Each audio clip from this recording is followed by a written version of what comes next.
Christianity on Conservative Talk Radio. Muscular Christianity, where we relentlessly explore the intersection of truth and politics. The trouble with our liberal friends is not that they're ignorant. It's just that they know so much that isn't so. Now, here's your host, Brian Fisher.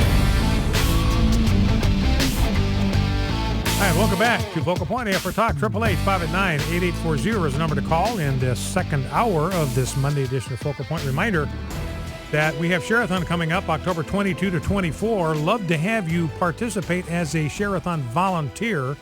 Come here to our headquarters in Tupelo, man the phones. You can pick the shift. You can pick the days, Tuesday through Thursday, October 22 through 24. Love to have you come.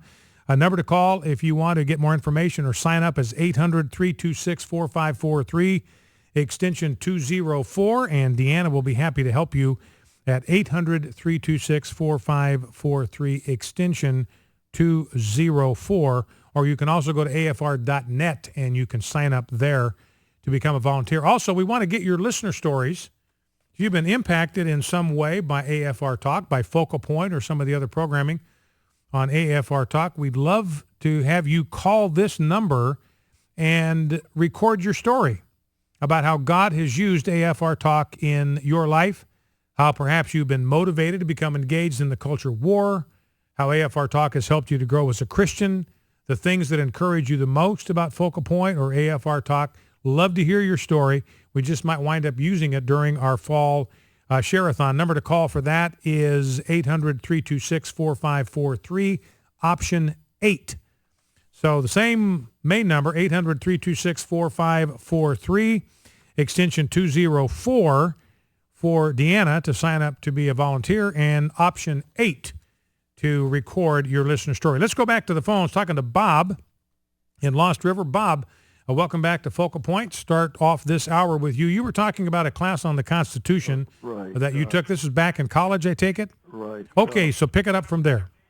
Well, the instructor was named Miss Joan Minko. She was a miss at the time, and she was a legislative aide on Capitol Hill and taught on Tuesdays and Thursday evenings. And when we got to the Constitution and when we got to the Supreme Court, she said that the Supreme Court ruling was never meant to be the law of the land. And she used two examples. I'll use different ones. She picked two states. I'll say Massachusetts and New Jersey. They would bring something before the court, and they would rule on it. New Jersey brings something similar. They would look at it against Massachusetts, and they would rule on it. But the ruling only applied to Massachusetts, and it only applied to New Jersey at that time. So we got this attitude now that the supreme law is from the Supreme Court. When they rule, it's the supreme law. It just shows how our education system is just going downhill. Yeah. Well, and that's a very good point, Bob, and I appreciate you sharing that story. And you go back and look at the Constitution, and the Supreme Court originally was given by our Constitution very limited jurisdiction. The jurisdiction of the Supreme Court was to deal, number one, with any kind of international issues that came up, where the United States was involved in some kind of legal dispute with some other foreign entity. We needed some kind of court to provide judgment in cases like that. The other was if you had a conflict between the states. So let's say Massachusetts has a border dispute. Georgia and I don't know who it was, Georgia or Alabama and Georgia got involved in some kind of, maybe they're still involved in it, in some kind of a tussle over the border. It has to do with water supply, and Georgia wants some water that starts in Alabama, so they've got a border dispute. Well, somebody's got to decide that dispute legally, and that's the responsibility of the Supreme Court. When it came to stuff that takes place within a state, that is the responsibility of the state court system. And each state has a Supreme Court, and they are to be the final word with regard to what happens inside the borders of that state. And remember, the founder said quite explicitly that the responsibility of the federal government is very limited. It deals with issues between the states, and it deals with national defense and foreign commerce, whereas the jurisdiction of the states is virtually unlimited. Let me find you a quote. I got a piece here by Andy McCarthy I hope to get to before the hour is up. But he quotes James Madison to this exact purpose. Let me find the quote from Madison. Looking for the quote from Madison, searching. Here it is.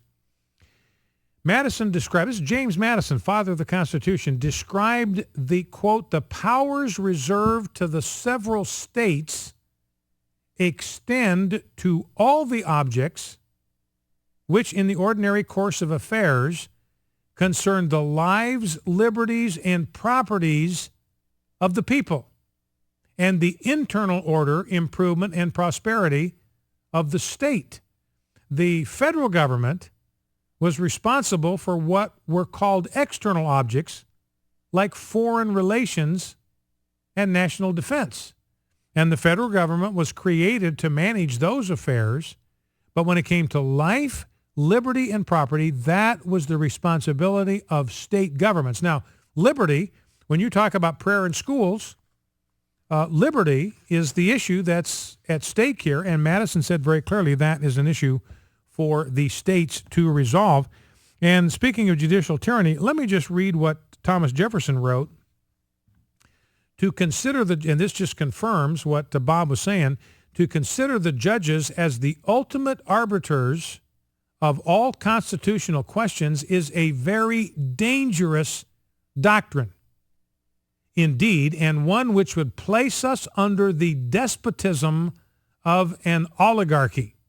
And Jefferson went on to say the branches are co-equal and co-sovereign within themselves. The Supreme Court does not have a jurisdiction that supersedes the jurisdiction of the other branches of the government. They are co-equal and co-sovereign. All right, let's go to Sandra, Houston, Texas. Sandra, in Houston, Texas, welcome to Focal Point. What's on your mind? Hello, Brian. How are you? I'm doing good. How are you? I'm doing good. This is my first time calling. Hey, well, thank you for listening. Thanks for listening. Thanks for calling. Okay. Well, I have an idea, and wanted to get your perspective on it. There's a Christian radio station in Houston called KSBJ, and years ago they put out billboards all over the city that said God listens with the radio station, and the listenership exploded. What do you think about the idea of doing that in major cities with your radio stations? Because I think that if people heard what you had to say about what's going on with the government, there would be a major outcry because people don't know. I mean, people are clueless. I met a lady at the gym yesterday who's Christian, and she said, the gay and lesbians, they should be able to do what they want to do. They don't bother us. And because I listened to you, I educated her, and she had a totally different perspective. Yeah. So, and I wanted to hear from your audience because I know that I would support that. I would pay extra money. I donate money to you all now, and I would pay extra for that. To get billboards up or find some other way to get the word out that we're available to people. The atheists do it. They have billboards out. Yep. Well, that's an interesting suggestion, Sandra. I appreciate that, and we'll kind of nose that around here, see what people think. Well, thank you for listening. Thank you for your very, very kind words. And talking about people being completely uneducated, CNN did a story on Friday, and there was this reporter that was going around following these workers that were going door to door trying to educate people, and they were shocked at the number of people that never even heard of Obamacare. They don't know anything about it. They never even heard of it. They have no idea what it is. 43% of Americans don't know anything about these new exchanges. They're clueless, flying in the dark. That's why you listen to Focal Point on AFR Talk. Back in 2.